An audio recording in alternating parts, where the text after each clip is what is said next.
Bonjour à tous et bienvenue dans les Jeudis de l'économie Radio Rythme Bleu. L'économie calédonienne va mal et les perspectives pour les mois qui viennent ne sont pas très optimistes. Nous en avons parlé au début du journal tout à l'heure à partir de la présentation ce matin par l'IOM de sa synthèse économique annuelle. Et nous allons revenir en détail dans cette émission avec nos deux invités, Yann Caron qui est le directeur de l'IOM et Cédric Fèvre qui est le délégué général du MEDEF. Bonjour à tous les deux. Bonjour. Bonjour. Merci d'avoir accepté notre invitation pour commenter cette année 2023 marquée par un très net essoufflement, et le mot est encore faible, de l'économie calédonienne.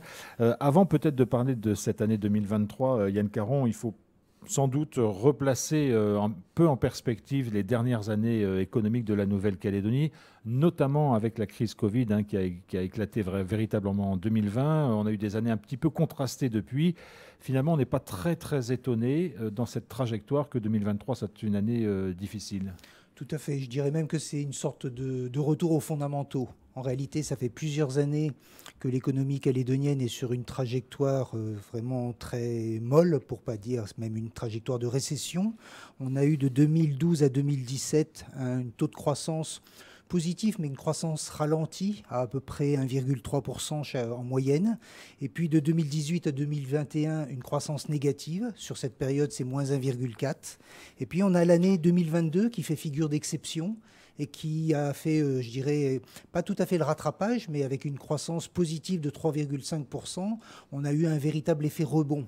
Alors rebond, effectivement, pour rejoindre ce que vous disiez, après la crise Covid, parce qu'il y a eu 2 années difficiles, et donc réouverture, reprise de la consommation, rebond également parce qu'il y a eu plusieurs éléments qui rassuraient avec le dernier référendum, avec une dynamique internationale qui était plus forte, mais on voit que l'année 2023 nous ramène finalement à ces fondamentaux difficiles et avec de faibles perspectives de l'économie calédonienne. Alors du côté des entreprises, Cédric Fèvre, quelle est la tendance? On a l'impression que les entreprises sont un peu, pardonnez-moi le terme, mais brinque-ballées un peu de droite à gauche dans un contexte difficile, en ayant des perspectives et surtout de la visibilité qui est à très court terme, quoi. Oui, effectivement, la situation des entreprises est particulièrement compliquée. Vous le soulignez à l'instant, le point important, c'est la question de l'absence de visibilité.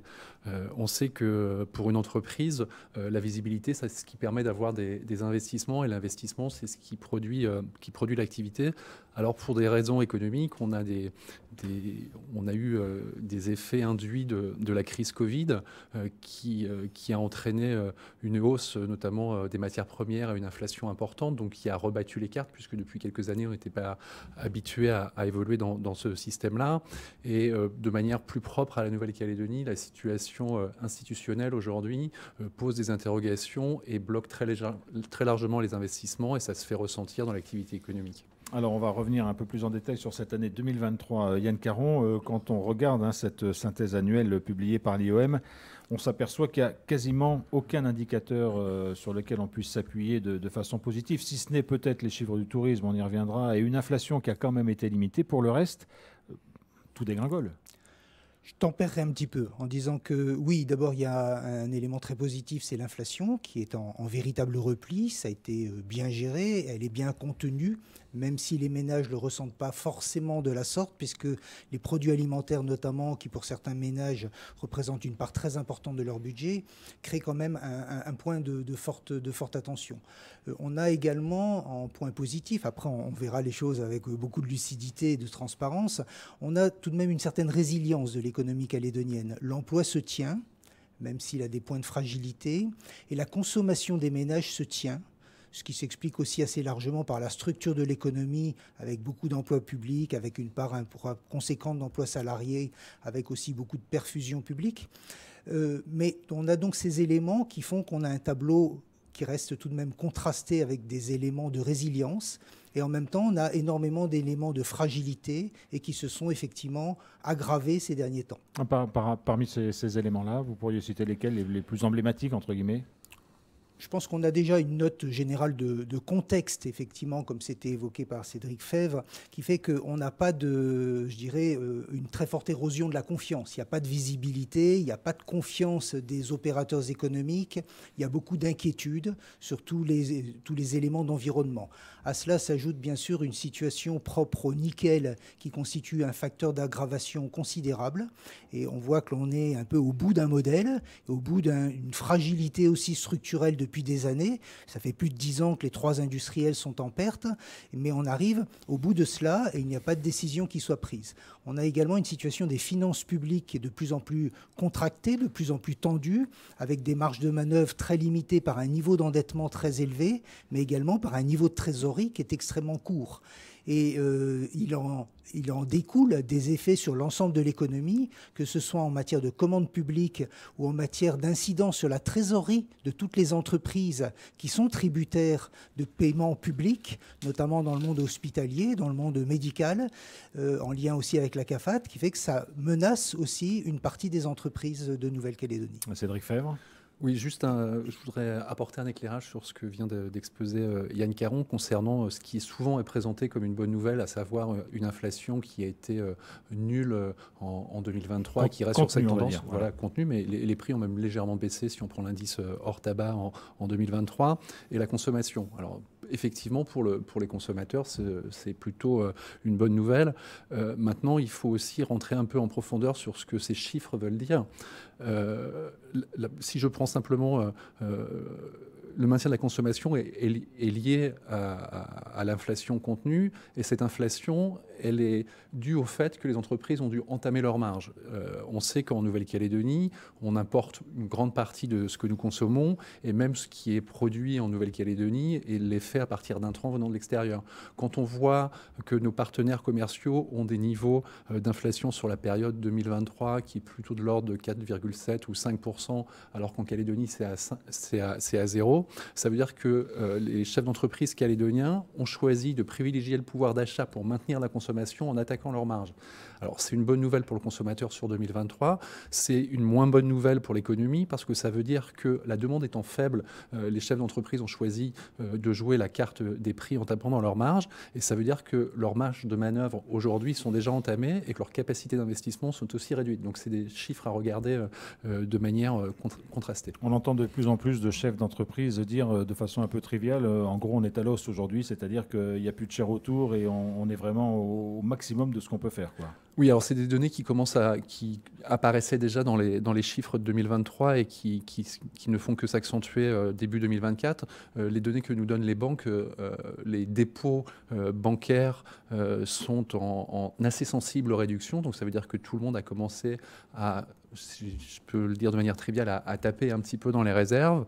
Et l'autre chiffre qui vient confirmer ce diagnostic, c'est le fait que au cours du premier trimestre 2024, les demandes de financement par les entreprises correspondent très majoritairement à des besoins de trésorerie. Ça veut dire qu'aujourd'hui, ils n'ont pas forcément le stock de trésorerie pour financer leur activité. Ils sont obligés d'emprunter pour financer ça. On va revenir sur ce point-là, sur ce rôle des banques notamment. J'aimerais qu'on s'arrête quand même un instant, Yann Caron, sur l'emploi, parce que c'est un indicateur évidemment très important. Vous l'avez dit, finalement, l'emploi a plutôt bien résisté en 2023, mais est-ce que c'est artificiel ou est-ce que c'est vraiment le résultat d'une économie résiliente, comme vous l'avez dit ? Je pense qu'il y a les deux. Je pense qu'il y a, quand je dis il y a les deux, je pense qu'il y a, d'abord, il y a un niveau d'emploi qui est constaté et qui est effectivement élevé, plus élevé qu'il ne l'a été auparavant. Après, il faut probablement parvenir, mais on manque tous de statistiques précises sur ces domaines-là, je dirais analyser de façon plus qualitative peut-être ce niveau d'emploi. Il y a certainement une relative précarisation de certains emplois par des emplois plus courts, de type CDD, intérim, peut-être aussi pour un certain nombre d'entre eux à temps partiel, et puisque l'on peut observer au travers notamment du niveau global de revenus, c'est qu'il y a probablement des emplois moins qualifiés, moins rémunérés, et donc je pense que ce volet, cet aspect qualitatif de cette évolution du volume de l'emploi est à prendre en compte parce que ça peut être en partie en trompe-l'œil. Il y a un deuxième élément qui est important. Au travers de l'enquête que nous faisons auprès des chefs d'entreprise, on constate que leurs perspectives d'embauche sont toujours beaucoup plus faibles à l'avenir. Et enfin, on voit aussi que la courbe de dynamisme d'emploi qu'on a eue surtout en 2022, c'est l'effet taux de croissance, rattrapage, rebond de 2022 à plus 3,5 de taux de croissance qui a porté l'emploi. Depuis, on est plutôt sur un ralentissement, donc un essoufflement de cette dynamique de l'emploi et avec ces éléments de fragilisation qualitative qu'il faudrait pouvoir approfondir. Et là encore, Cédric Febvre, on entend de plus en plus d'entreprises disent bon, ben voilà, vu la situation, on va être obligé de se séparer d'un certain nombre de salariés. Le problème, c'est que là, on commence parfois non seulement à se séparer de personnes, mais aussi de compétences et qu'on sait qu'après, c'est compliqué pour réacquérir ces compétences. Oui, effectivement, il n'y a aucun chef d'entreprise qui ne se sépare de gaieté de cœur de personnel. Alors, tout simplement parce que la vie d'une entreprise, c'est une aventure d'équipe et il y a des liens qui se créent. Mais effectivement, la question de la perte de compétences est vraiment cruciale puisque certaines compétences sont rares et le fait pour les entreprises de les perdre ou même de branches de perdre complètement ces compétences pose le problème du rebond. Ça veut dire que la relance économique que nous appelons tous de nos voeux nécessitera d'avoir recours à ces compétences et si elles sont perdues, ça va rendre les choses plus compliquées. Je voudrais insister sur le fait que sur certains secteurs d'activité, c'est d'autant plus criant. Yann Caron parlait tout à l'heure de la situation du secteur métallurgique, mais dans le BTP, dans le BTP et dans les sous-traitants du secteur métallurgique, il y a vraiment ce problème parce qu'en fait, on a des entreprises qui sont très peu nombreuses à disposer de certaines compétences et si elle perd ses compétences, ces compétences vont disparaître complètement de la Nouvelle-Calédonie et ça pose un problème pour l'avenir.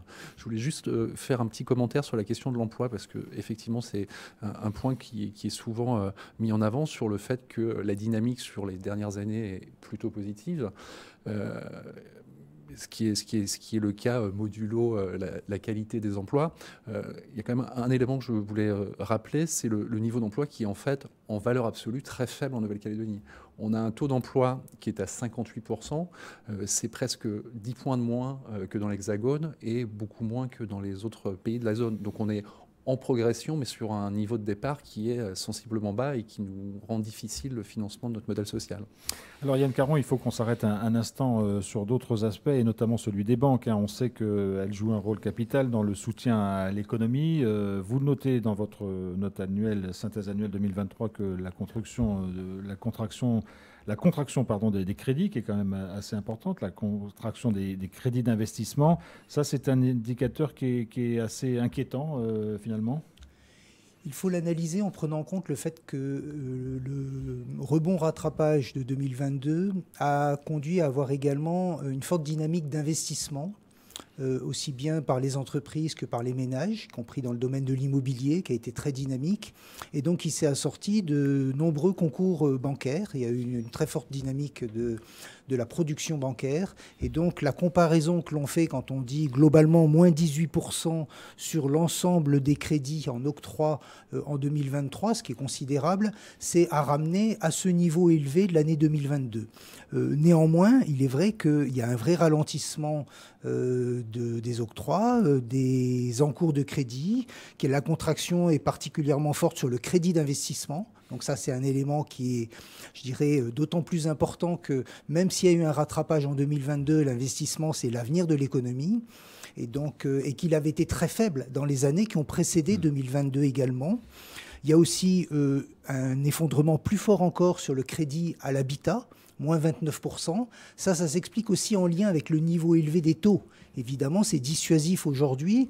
Il peut être assez facilement compréhensible. D'abord, ça a conduit à exclure une partie de candidats à l'achat d'habitat, de l'immobilier, parce que leur capacité d'endettement n'est pas compatible avec le niveau des taux d'intérêt qui vient réduire le budget sur lequel ils pourraient acheter. Donc ça les conduit, dans bien des cas de figure, à préférer différer leur achat. On pourrait dire que la bonne nouvelle de ce point de vue, c'est qu'on est dans une perspective à horizon probablement du mois de juin, tel que ça a été annoncé par le Conseil des gouverneurs de la BCE. Ça n'est pas décidé, bien sûr, mais c'est la perspective après un long palier sur l'augmentation des taux. Là, ces derniers temps, on était sur un palier de stabilité et on va vraisemblablement commencer à amorcer une baisse de taux qui pourra avoir un effet favorable. Et je corrobore ce que disait tout à l'heure Cédric Febvre, c'est-à-dire que parmi les crédits qui se maintiennent un peu actuellement, ce sont avant tout des crédits de trésorerie, c'est-à-dire des crédits qui, eux aussi, traduisent la vulnérabilité des entreprises, le fait que leur trésorerie est très tendue, et c'est un signal fort, et qui fait que pour arriver à se maintenir, elles ont besoin de l'appui de leurs banquiers. Alors justement, il y a des dispositifs qui ont été mis en place, notamment à la province sud, pour identifier les entreprises les plus en difficulté et faire un relais avec les banquiers pour que les choses puissent être observées de près. Dans ce cas-là, Cédric Febvre, quand une entreprise rencontre de réelles difficultés de trésorerie, le rapport à la banque est très important ? Oui, évidemment, puisque en fait la question du financement et de la trésorerie, c'est l'oxygène des entreprises. Donc il y a des entreprises qui se trouvent aujourd'hui en difficulté et leur capacité à être accompagnées leur permet de passer cette période difficile. Vous parliez du dispositif de la province sud qui se concentre sur les petites entreprises. Donc c'est un dispositif qui est sans doute très utile et qui correspond à une grosse partie du tissu économique calédonien. Nous travaillons régulièrement avec les banques sur cette question et la réponse qui nous est faite, et nous le constatons au quotidien, c'est que les banques ont bien conscience de la situation et font tout ce qui leur est possible pour accompagner les entreprises dans leurs difficultés. Néanmoins, il faut garder à l'esprit que les banques n'ont pas pour vocation de financer des activités qui, de toute façon, n'ont pas de perspective de pérennité. Oui, donc pour l'instant, on repousse, on étale, on aménage, mais voilà, ça ne règle pas forcément les choses sur le fond. Alors, ça, c'est un vrai sujet. Je pense qu'il faut le ramener à un certain pessimisme, des entreprises. Aujourd'hui, il y a beaucoup de chefs d'entreprise qui, en raison d'une absence de visibilité, n'arrivent pas à avoir une identification claire de leur business model à moyen et même à assez court terme. Et c'est ce qui les retient également dans leur investissement. Donc c'est un espèce de cercle vicieux qui s'auto-entretient. Yann Caron, vous notez aussi dans cette synthèse annuelle qu'il y a une contraction de l'encours des dépôts, c'est-à-dire en gros que les Calédoniens mettent de moins en moins d'argent dans les banques. Alors évidemment, ça pourrait inquiéter cette situation-là. L'IOM, on le rappelle, joue le rôle de banque centrale aussi, donc a des leviers, a des outils pour éviter les catastrophes. Est-ce que c'est un indicateur qui pourrait être inquiétant quand même ? Ça l'est, c'est un bon reflet là aussi de la situation de l'économie. Et globalement, les dépôts, ils sont constitués par les différents agents économiques. On va dire que le premier, ce sont les entreprises dont on vient de parler et dont on voit qu'effectivement la trésorerie est plus serrée. Dès lors que leur trésorerie est très serrée, elles n'ont pas la capacité, pour un certain nombre d'entre elles, à avoir tout simplement une marge de manœuvre, une enveloppe de trésorerie qui est à la banque. Et ça veut dire qu'elles sont elles peuvent être très très short et effectivement en partie tributaires des soutiens bancaires à court terme que leur apporte leur banque. Pour vous donner l'ordre de grandeur, c'est moins 12,3% des dépôts à vue des entreprises, des dépôts à vue, donc des dépôts courts, ceux qui ne sont pas placés, ce qui montre bien qu'on est effectivement sur cette contraction. On a également les ménages, donc les familles, les ménages, pour lesquels la contraction est plus faible, elle est de l'ordre de 6,4%. Quand même. Mais on est tout de même sur une contraction. On a un troisième élément qui sont les institutions. La CAFAT, je dirais tous les déposants institutionnels, que ce soit les différentes collectivités, la CAFAT, etc., qui sont tous également sur des trésoreries extrêmement tendues, notamment la collectivité de Nouvelle-Calédonie, le gouvernement, on va dire, qui ne permettent pas d'avoir des dépôts qui sont significatifs. Et puis à cela s'ajoute le fait que certains opérateurs, certains agents économiques ont fait des arbitrages.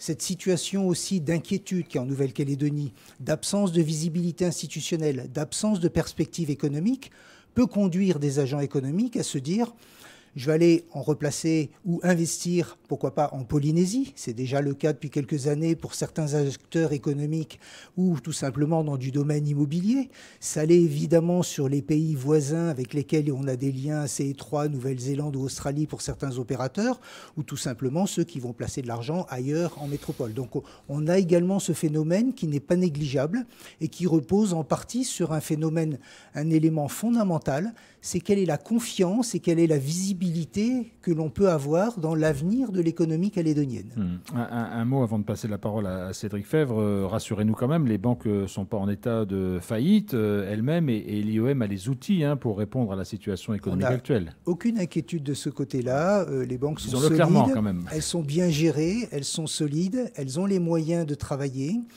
Et lorsque le différentiel effectivement entre leurs ressources, donc les dépôts, qu'elles transforment pour en faire des crédits, et donc ces crédits, les encours de crédit qu'elles portent se creusent. Il s'est creusé cette année. Ça n'est pas un signe de mauvaise gestion des banques. Et j'ai envie de dire que c'est une donnée qu'elles subissent en quelque sorte, la donnée du marché. Et elles ont des partenaires pour compenser cet écart qui est important, puisqu'on est de l'ordre de 300 milliards avec 50 milliards de plus en 2023, 300 milliards de déficit entre les ressources et les emplois des banques, donc des prêts qu'elles font à l'économie.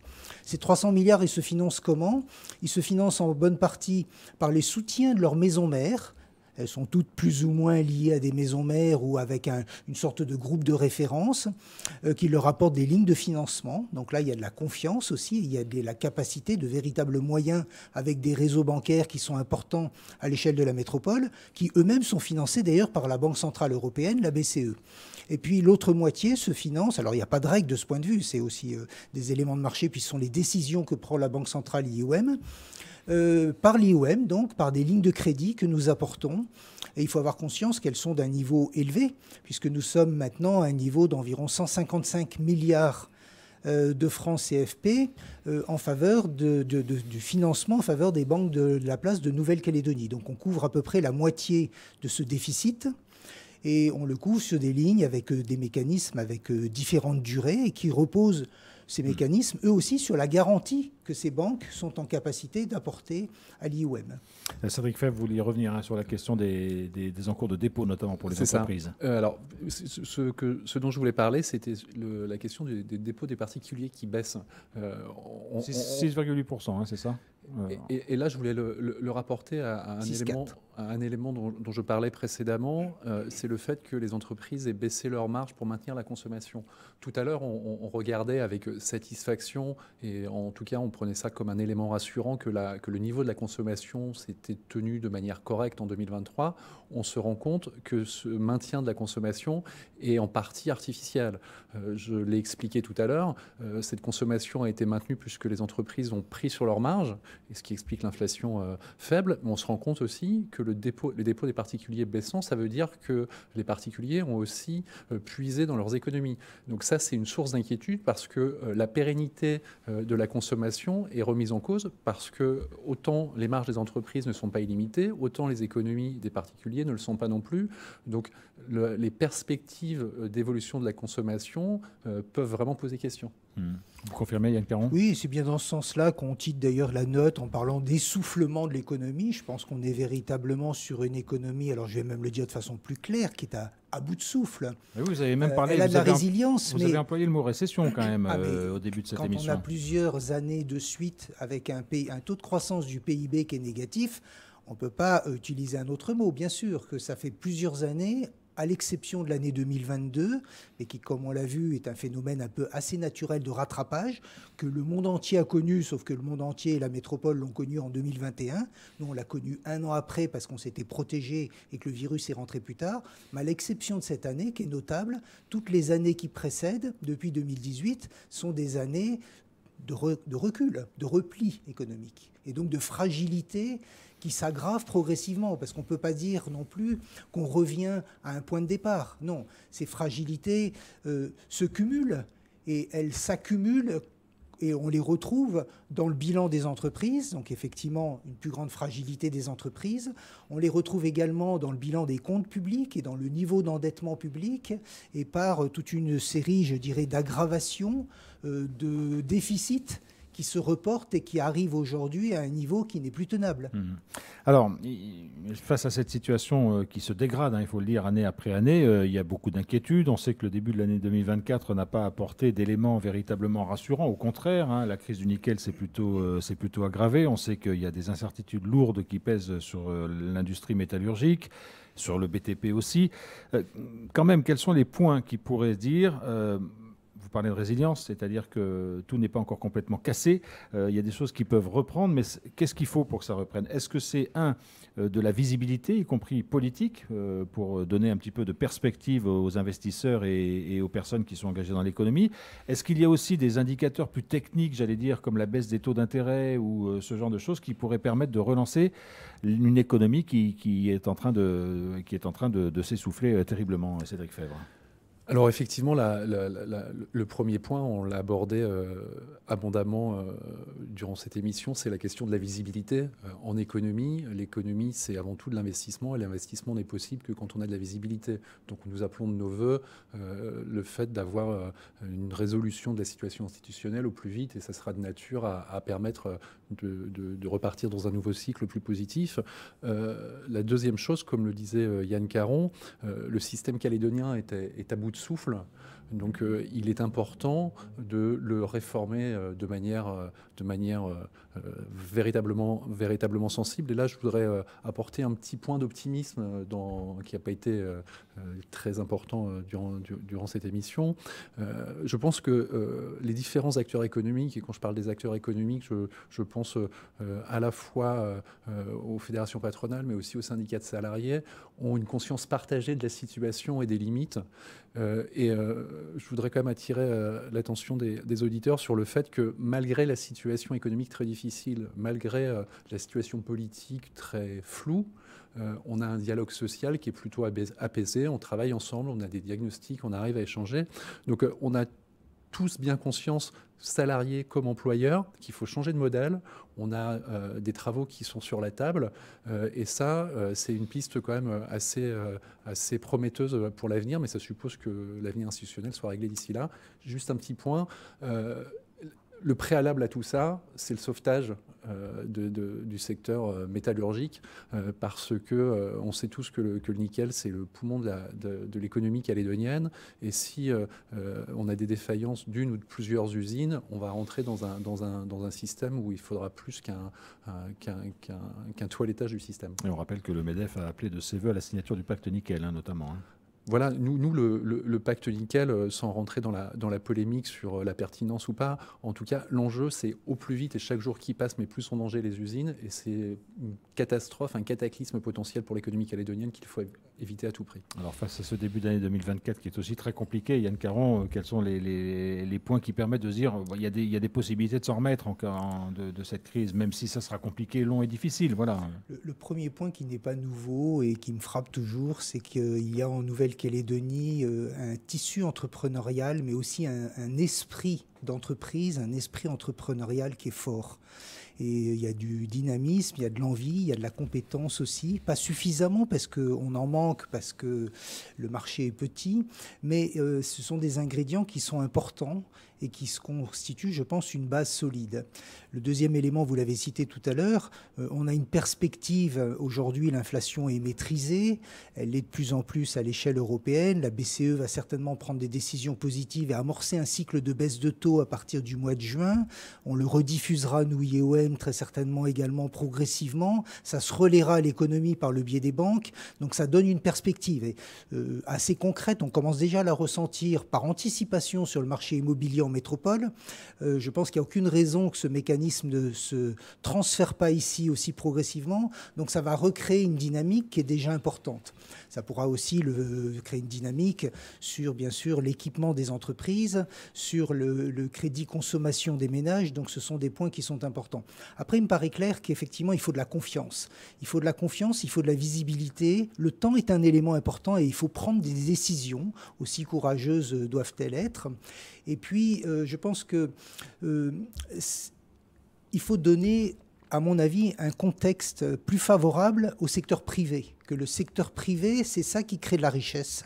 On a un secteur public qui est très important en Nouvelle-Calédonie, qui n'est pas toujours synonyme de rentabilité, de gage de rentabilité. Beaucoup d'entreprises publiques sont en tension, en difficulté. Et soutenir, renforcer la part du secteur privé avec des emplois pérennes et des projets pérennes peut être également un moyen très important de donner une dynamique, un souffle nouveau à l'économie calédonienne. Cédric Febvre. Oui, juste pour complètement d'accord avec ce que vient de dire Yann Caron. Je voulais juste rappeler un chiffre qui a été présenté pendant la conférence de presse de l'IOM ce matin. C'est la très grande augmentation des défaillances d'entreprises, des liquidations en 2023, hein. Donc qui continue. 35. Je rappelle ce chiffre parce que la tendance pour le premier trimestre 2024 reste la même. Et ça veut dire que chaque mois qui passe, il y a de plus en plus d'entreprises qui disparaissent et qu'il est urgent de réagir et que plus on attendra à sortir de cette crise, moins il y aura d'entreprises pour relancer l'économie calédonienne. Donc je profite de ce micro pour appeler de nouveau à un plan de relance dont il est question depuis plusieurs mois, pour ne pas dire depuis plusieurs années, que nous ne voyons pas venir pour le moment et sur lequel des secteurs comme le BTP ou d'autres ne pourront repartir. Et là, c'est une question de mois, puisqu'encore une fois, chaque mois qui passe, on a des entreprises qui disparaissent, on a des compétences qui ne sont plus dans les entreprises. Et plus on attend, plus ça sera difficile de repartir. Merci beaucoup à tous les deux d'être venus sur ce plateau des Jeudis de l'économie pour nous parler de la situation économique en Nouvelle-Calédonie. On peut signaler, Yann Caron, pour les auditeurs que ça intéresse, que cette synthèse annuelle 2023 elle est disponible et consultable sur le site de l'IOM. Tout à fait. Voilà, vous pouvez donc la consulter si vous le souhaitez.